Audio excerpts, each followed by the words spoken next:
박지원 의원이 매불쇼에 출연했습니다. 그런데 최근 들어 김민석 쪽으로 명확하게 붙은 것처럼 보이는 박지원 의원의 발언 때문인지 최욱 앵커는 굉장히 답답해하는 모습이었습니다.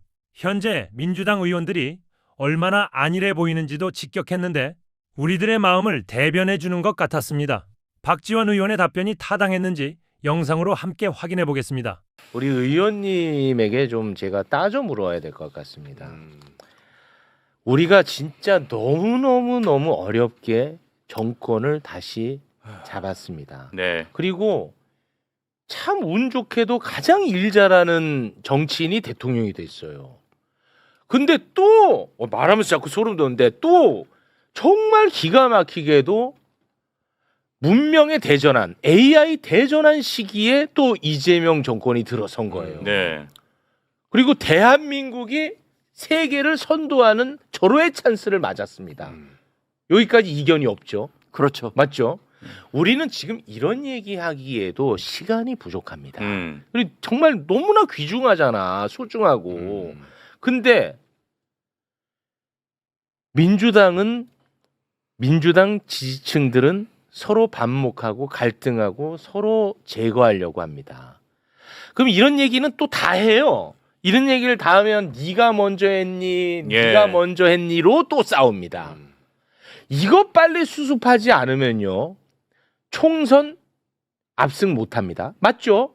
당연하죠. 네. 그러면 정권 유지 못합니다. 넘어가죠. 재창출 못합니다. 그러면 다 죽죠. 지금 이렇게 어렵게 다시 바꿔놓은 거 다시 되돌아갑니다. 그런데 이것에 대해서 발버둥 치면서 해결하려고 하는 민주당의 책임 있는 정치인 안 보입니다. 제 눈에. 실제 그렇습니다. 오히려 이런 사람은 보여요. 갈등을 더 강화시키는 쪽으로 발언을 하는 사람들은 많이 보입니다. 어떻게 하실 거냐는 거예요. 저는 민주당의 어른으로서 대한민국의 어른으로서 이거 해결해 주십시오.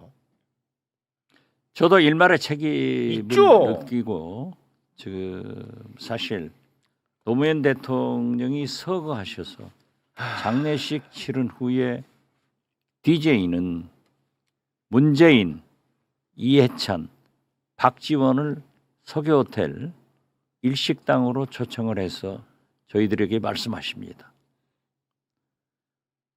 동교동계가 어디 있고 친노가 어디 있냐? 뭉쳐라. 네. 뭉쳐서 정권 교체 안 하면은 또 노무현 대통령처럼 죽는다. 뭉쳐라.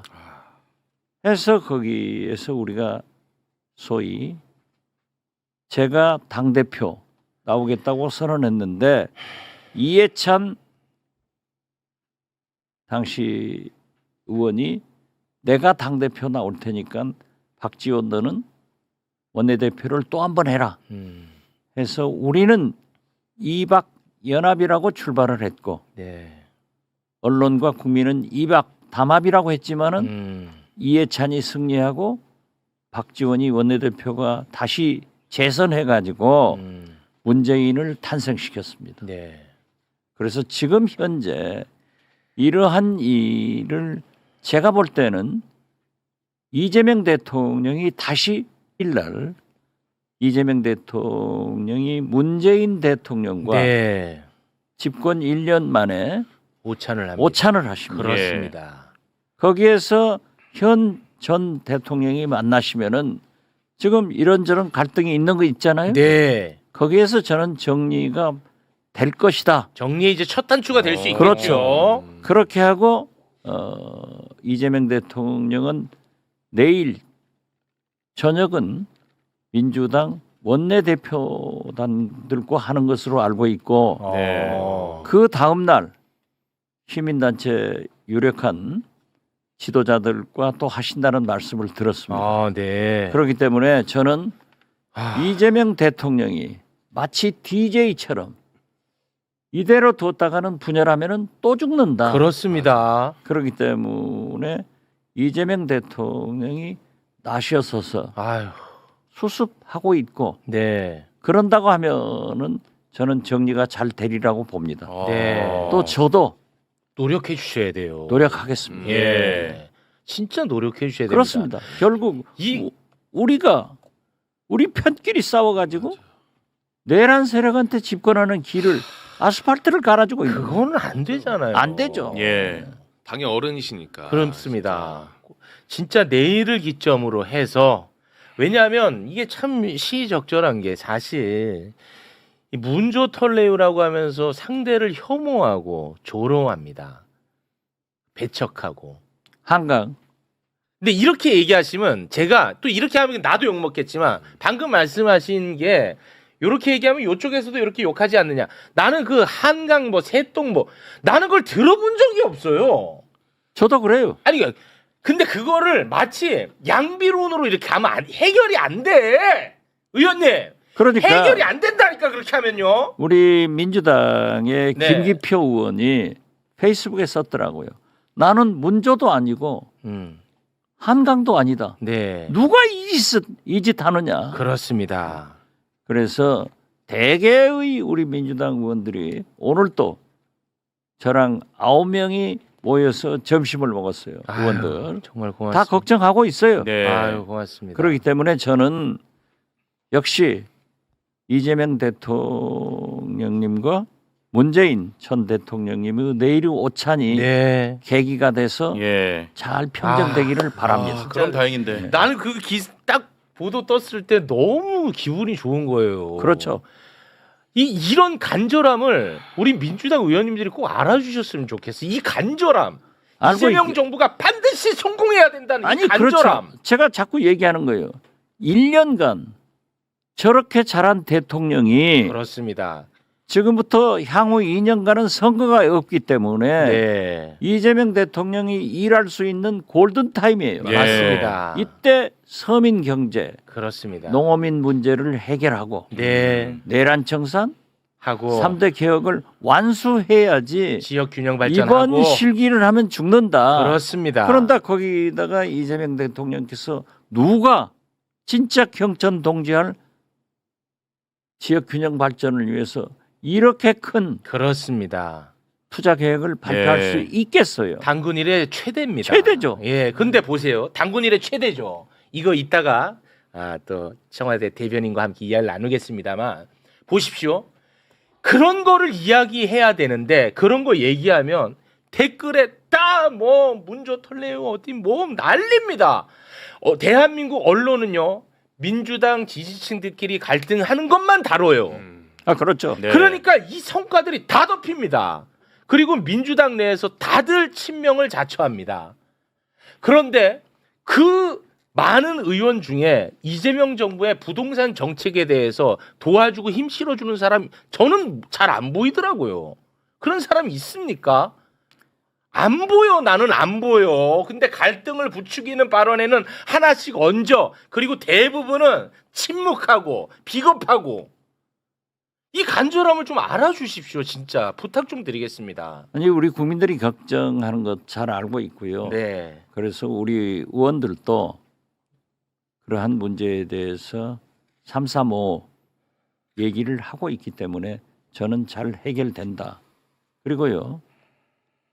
이 전당대회를 앞두고는 네. 항상 경쟁과 갈등이 있게 아니, 그건 마련입니다. 뭐 충분히 그렇지만은 가능하죠. 네. 우리가 최소한 분열의 길로 가서는 그건 안 안 된다. 돼. 네.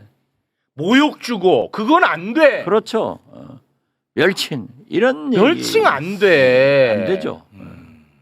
진짜죠. 그렇게 그렇죠. 예. 그런 분위기를 더 이상 생겨나지 못하게 민주당의 최고의 어른으로서 이 단속을 좀 해주셔야 됩니다. 정말입니다. 이 이제는. 사람들이 내 말 안 들어요. 아, 회초리를 하나씩 가지고 다녀야겠어. 그 어떻게 됐든 의장 떨어지고 나서 힘이 없어. 아니 어게인 아 그만 돌려요. 그 남의 희망을 꺾지 마세요. 죄송합니다. 네.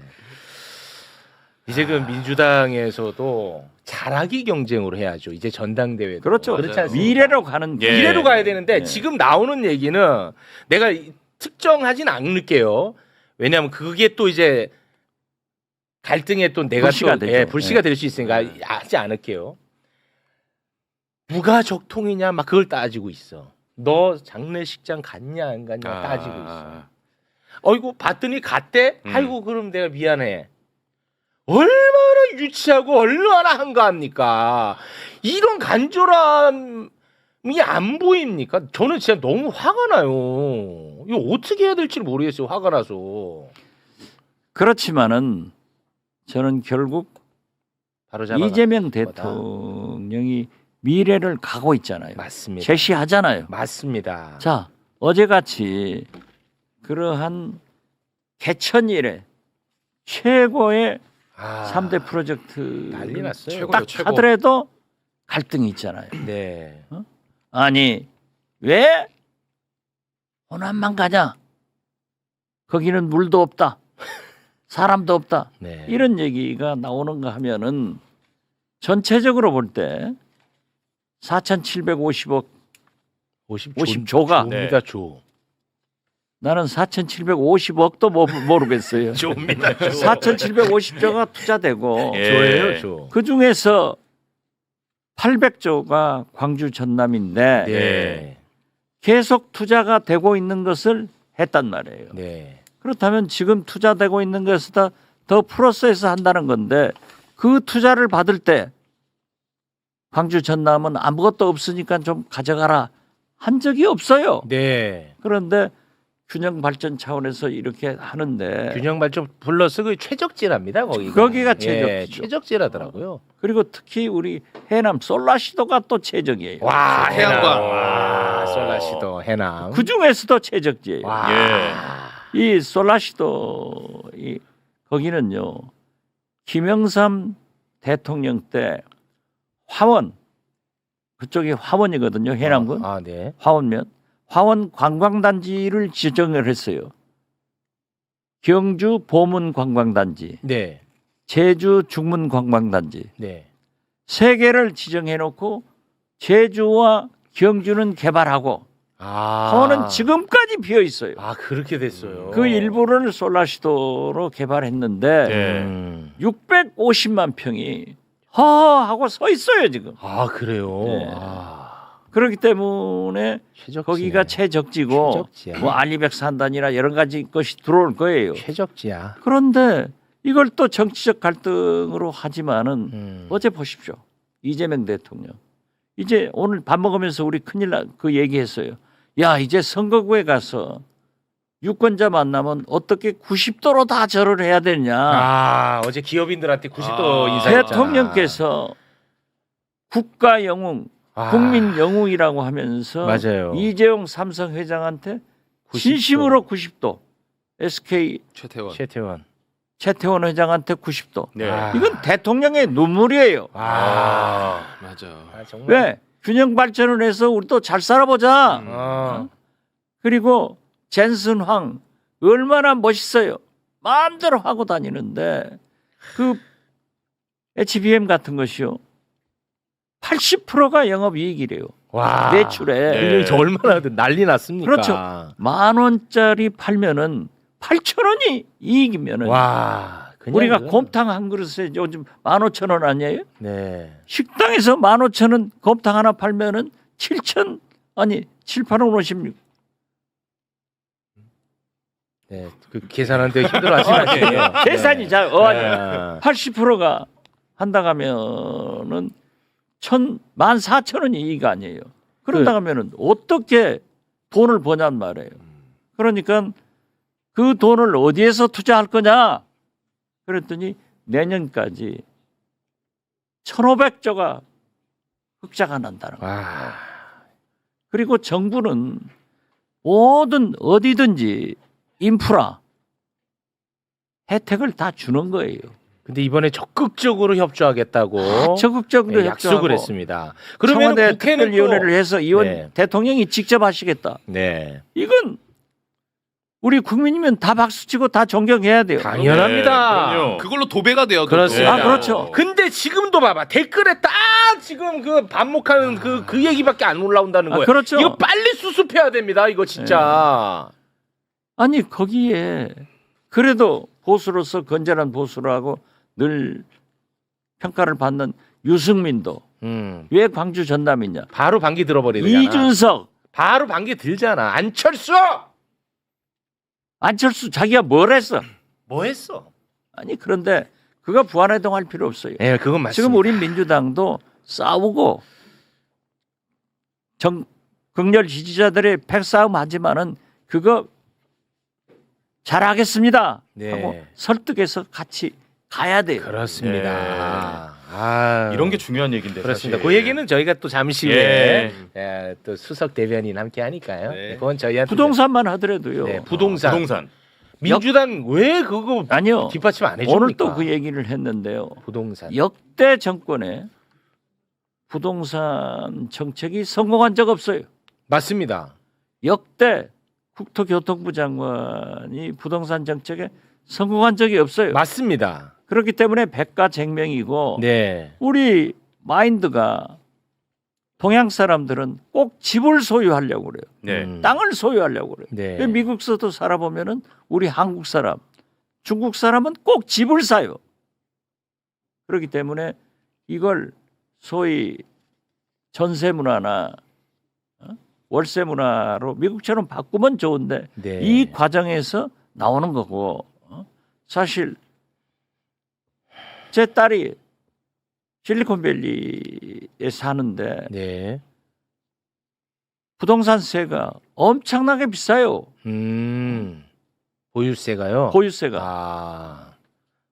그렇기 때문에 만약에 그 집값으로 보면은 한국에서 살면은 1년에 한 5천만 원 내는데 미국서는 지금 1억 5천 정도 내더라고요.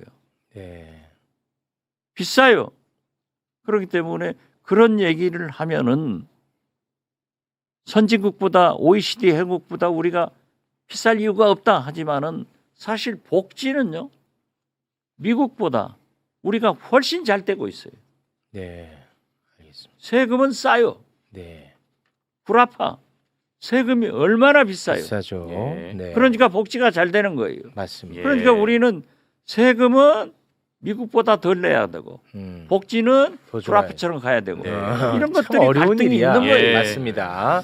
자, 그런 이야기는 저희가 또 이광수 대표랑 같이 함께 나눠보기로 하고요. 요거 하나만 좀 여쭤보겠습니다. 그 유시민 작가가 지난 금요일에 김어준 씨가 진행하는 유튜브에 나갔습니다. 그 유시민 작가가 바라보는 어떤 생각들을 이야기를 했는데 그게 지금 논란이 많이 됐어요. 대한민국 언론에서 거의 다 비판적으로 이제 다뤘습니다. 뭐 생각은 다 다를 수 있고 뭐 그런 얘기를 하자는 건 아니고요. 제가 이제 좀 대한민국 정치를 오래 하셨고 해서 제가 궁금한 게 하나가 있어서 좀 여쭤볼까 합니다.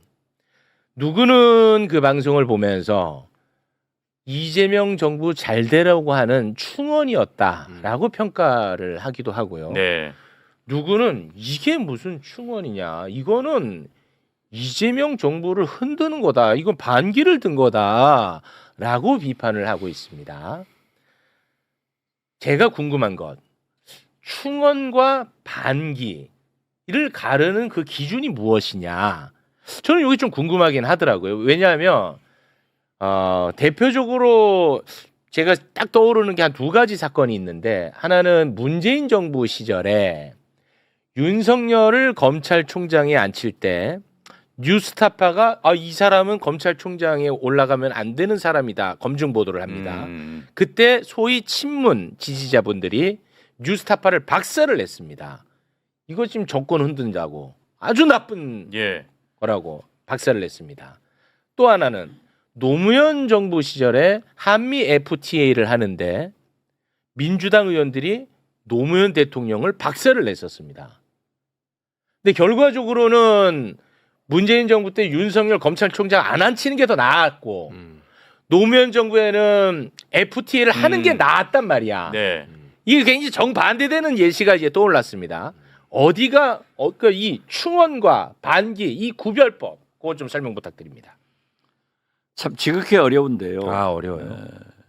문제는 유시민 작가는 저하고도 친하고 존경하는 이 시대적 진보적 작가입니다. 네. 그러니까 이렇게 비평할 수도 있고 저렇게 비평할 수도 있는데 네.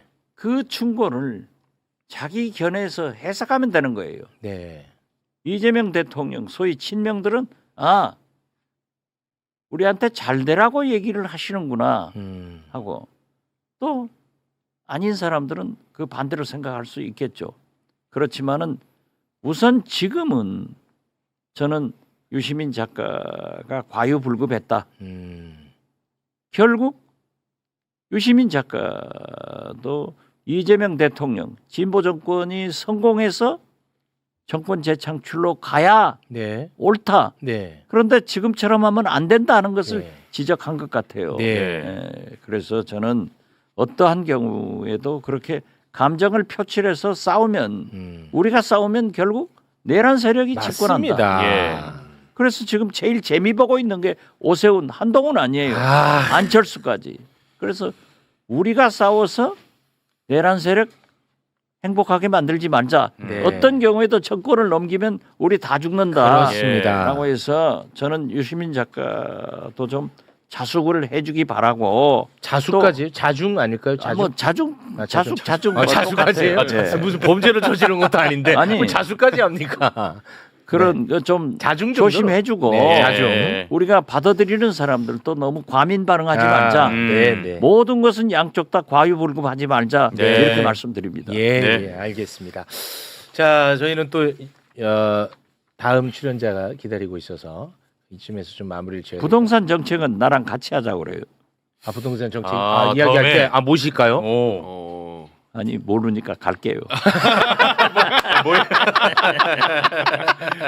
저는 우리 의원님이 유머가 있다는 것도 제가 너무나 존경하는 포인트 중에 하나입니다. 정말 너무 감사해요. 유머라도 가지고 있어요. 아니에요. 위험한 것은 피해가죠. 진짜 너무 그런다고 훌륭하시고. 또 부동산 정책 저랑 얘기하자면 시청자들이 다 나가요. 어우, 정확하게 또. 사람이 때때로 정확할 수가 있어. 아무튼 지금 당장 급선무는 이렇게 그 폭력적인 반목 사태 이거 빨리 수습하는 거. 네. 그렇습니다. 요것은 제가 진짜 간절히 요청드리는 바입니다.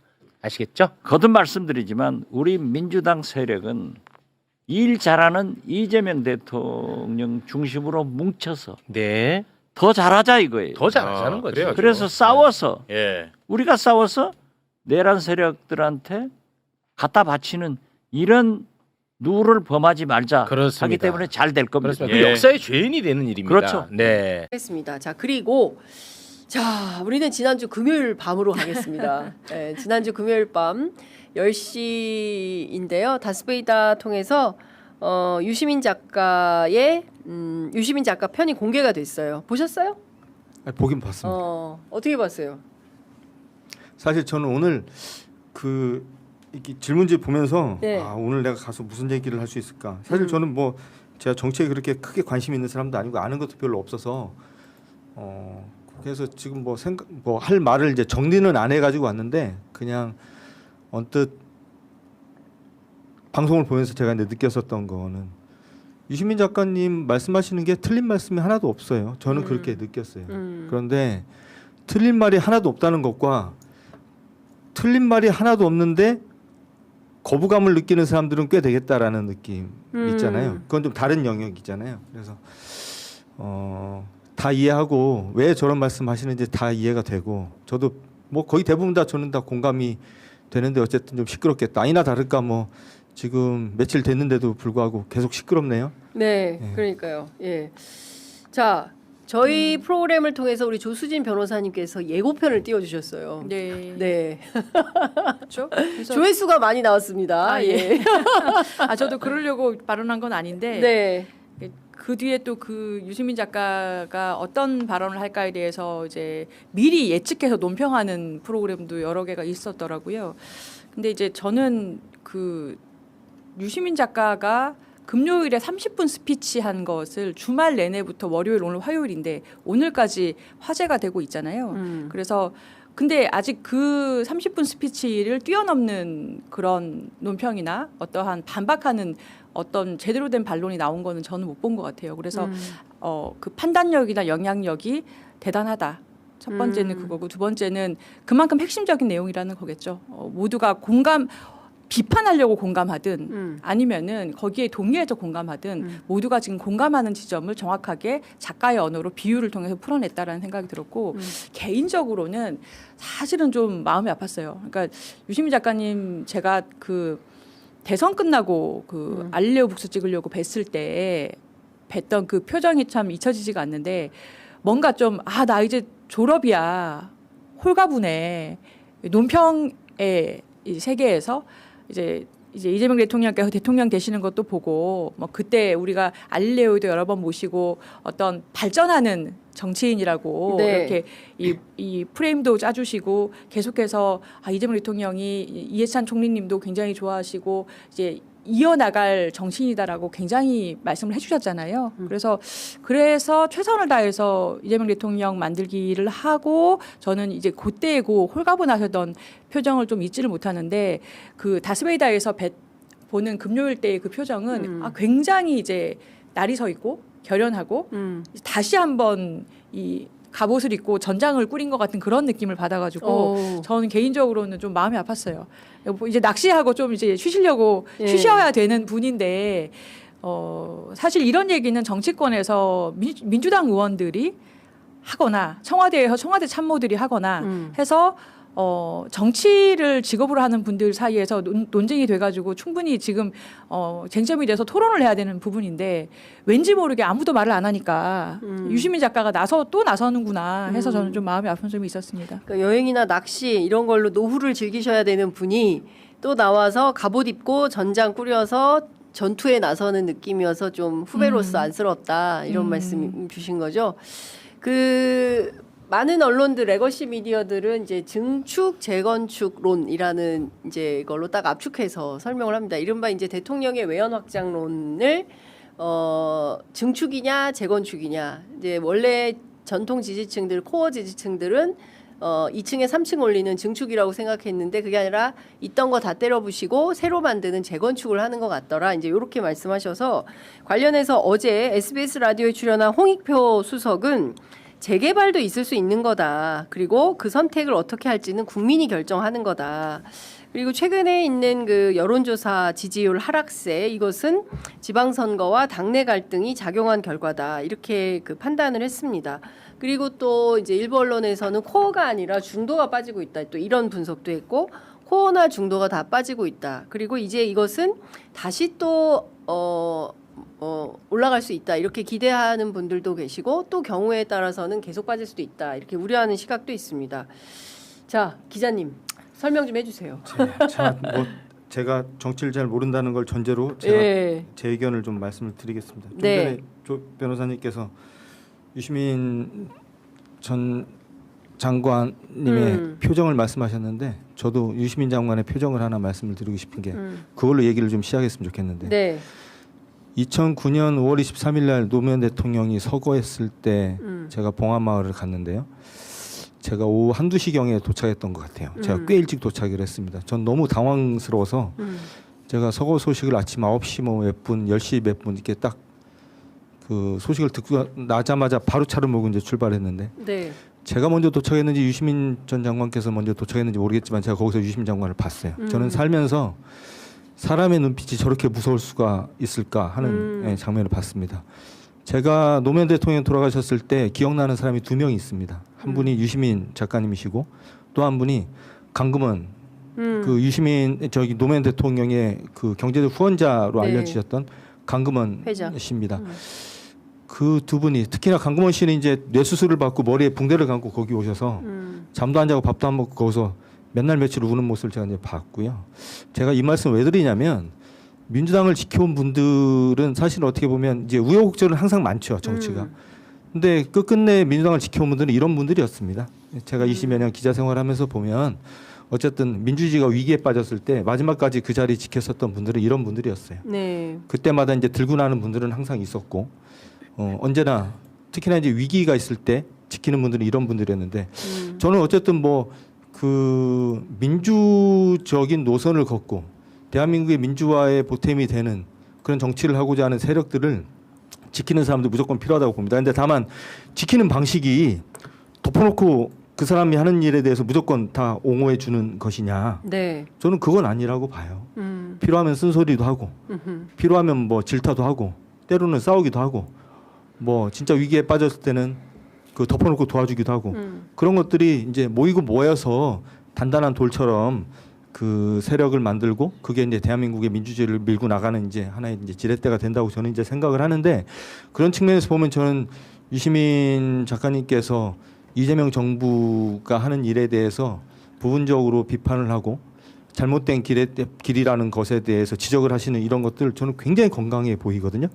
그런 것들을 다 덮어놓고 이재명 대통령을 네가 뭔데 공격해 뭐 이제 이런 식으로 나오는 태도나 이런 걸 보이는 분들한테서 오히려 저는 두려움과 불안함을 좀 느낍니다. 왜냐하면 뭐 제가 이제 예단을 할 수는 없지만 정말 민주주의가 위기에 빠졌을 때 결국에는 지켰던 그 자리를 끝끝내 지켰던 분들이 누구였는지 저는 기억을 하기 때문에 이게 또 오래 기자 생활을 하다 보니까 또 보이는 것들이 좀 있더라고요. 네네. 이런 게 있고 또 하나 뭐 하나 더 이제 말씀을 이제 드리고 싶은 게 있는데 예를 들면 검찰 개혁 같은 걸 한번 생각을 해보자고요. 우리가 지난 30여 년 동안 주구장창 검찰 개혁이라는 것에 대해서 얘기를 하고 그 이것을 시작으로 해서 민주주의에 대해서 얘기를 했는데 왜 우리가 그걸 달성하지 못했을까? 여러 가지 원인이 있을 것 같은데 저는 참 안타까웠던 게 문재인 정부도 그렇고 노무현 정부도 그렇고 끝난 다음에 제대로 된 자기 평가를 할 수 있는 기회를 우린 다 놓쳤었어요. 노무현 대통령은 돌아가시면서 네. 우리가 스스로 우리가 뭐가 부족했지? 혹은 뭘 우리가 잘했지? 앞으로 뭘 더 잘하면 되지? 이런 걸 평가할 수 있는 시간을 놓쳤고 문재인 정부 같은 경우에는 느닷없이 윤석열 같은 사람이 이제 대통령이 되면서 싸우느라고 정신이 없어가지고 뭔가 제대로 된 평가를 못했어요. 그러다 보니까 우리가 과오와 성과가 있는데 과오와 성과가 뒤죽박죽인 채로 이재명 정부가 탄생이 되는 걸 우리가 본 겁니다. 만약에 이재명 정부에서도 그런 식의 평가와 자기 반성 이런 거 없이 그냥 계속 앞으로만 지금 내 눈에 보이는 것만 달성하겠다고 앞으로 나갔을 때 그게 또 가져올 결과는 저는 뻔하다. 저희가 수도 없이 얘기를 하지만 내란이 벌어지고 내란에 대해서 단 한 번도 반성을 제대로 한 적이 없는 후보하고 붙었는데도 50%도 못 넘겼던 게 우리 대한민국의 지금 현실입니다. 그런 현실에서 우리 스스로가 자성하고 우리 스스로가 반성하고 우리 스스로가 우리 스스로를 극복하는 노력을 하지 않으면 언제든지 이 정권 넘어가게 돼 있고요. 민주주의는 언제든지 무너질 수가 있고 저는 지난 지방선거 때도 그렇고 지난 대선을 보면서 딱 하나 분명하게 알게 된 건 특별한 일이 없으면 이제는 그 진보 소위 말하는 진보 세력이 정권을 잡는 거는 불가능하겠구나. 그냥 특별한 일이 없으면 그냥 대한민국은 보수가 정권을 잡는 게 그냥 일상화될 수도 있겠구나라는 위기감을 저는 좀 받았거든요.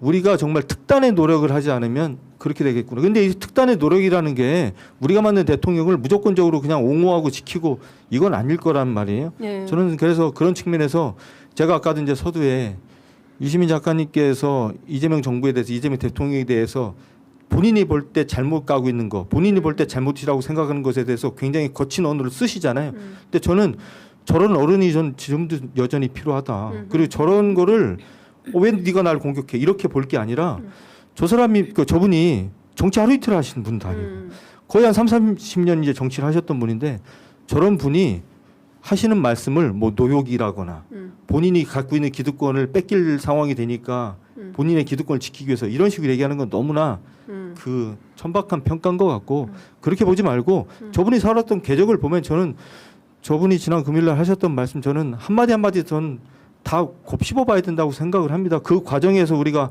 혹시라도 놓치고 있는 게 있거나 뭐 그분이라고 뭐 다 옳은 말을 하는 건 아니니까 비판할 건 비판을 하되 어쨌든 우리 진영에서 오랫동안 일하셨던 분이 진짜 이 민주주의를 가장 위험할 때 마지막까지 지키셨던 분이거든요. 제가 알기로는 저런 분이 하시는 말씀에 대해서 너무나 이렇게 가볍게 평가하는 것도 저는 옳지 않다. 그런 생각이 좀 듭니다. 그 온라인상에 여러 가지 굉장히 격한 네. 비난 같은 게 많아서 아마 그 표현에 대해서 얘기를 좀 해주신 것 같아요. 그 일단 지금 증축하고 재건축하고의 개념을 들고 나온 것은 지금 우리가 서 있는 이 기반이 1층 김대중 대통령, 그리고 2층 문재인 대통령, 노무현 대통령, 3층 문재인 대통령, 그 위에 이재명 대통령을 탄생을 시켰고, 그래서 그 가치 위에 중도 보수를 데려와서 증축을 할 거다.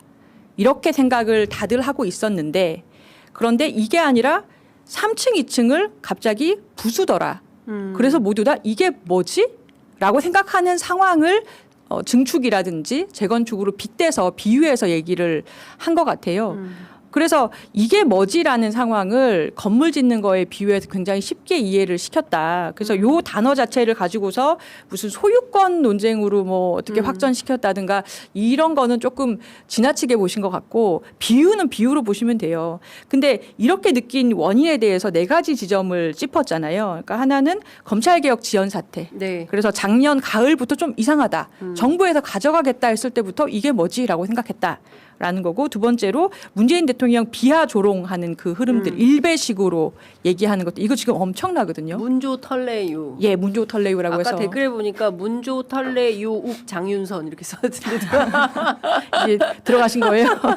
아이고 참. 네. 그리고 김용남 공천했던 그 지점, 요렇게 4가지 국면을 보고서, 그러니까 이렇게 우리가 특히 문재인 대통령은 우리가 가치의 어떤 상징물이라고 할 수 있는 대통령이었는데, 지금 여러 뭐 DC라든지 이런 데서 비난 조롱하는 정도를 보면 그게 상상을 초월하거든요. 아니 그 배제고등학교 학생들만 하더라도 그게 말이 됩니까? 스벅 맞아요. 가야지. 예, 뭐 탱크데이 막 이런 조롱 혐오 심각하죠. 예. 근데 그러한 조롱 혐오의 문화적인 그런 표현들이 정치적인 인물에 지금 갖다 붙여서 되고 있는데, 이거에 대해서 정부에서 아무런 뭐 아니면 하지 말라든가 어떤 목소리라든가 그런 게 없고, 오히려 그런 비난, 그런 쪼의 비난에 동참했던 평론가라든지 그런 사람들이 이제 충용되는 모습을 보이고, 그러니까 오히려 더 독려하는 것 같은 청와대 거죠. 스피커가 돼가지고 뭐 유튜브 프로그램을 진행한다거나 뭐 이런 거가 문제라는 네. 거죠. 예. 그렇죠. 그래서 이런 거를 볼 때 그러면 우리가 그동안 지켜왔던 가치에 대해서 중요하게 생각을 안 하고 오히려 그걸 부수는 것 같은데, 그럼 우리는 어디로 가자는 거냐. 그 부분에 대해서 원주민이라고 할 수 있는 핵심 지지층, 코어층에 만약에 그러면은 다른 가치를 지향하는 거라면은 어떤 설득 과정이 필요하고 그들의 동의가 필요하다. 이런 얘기죠.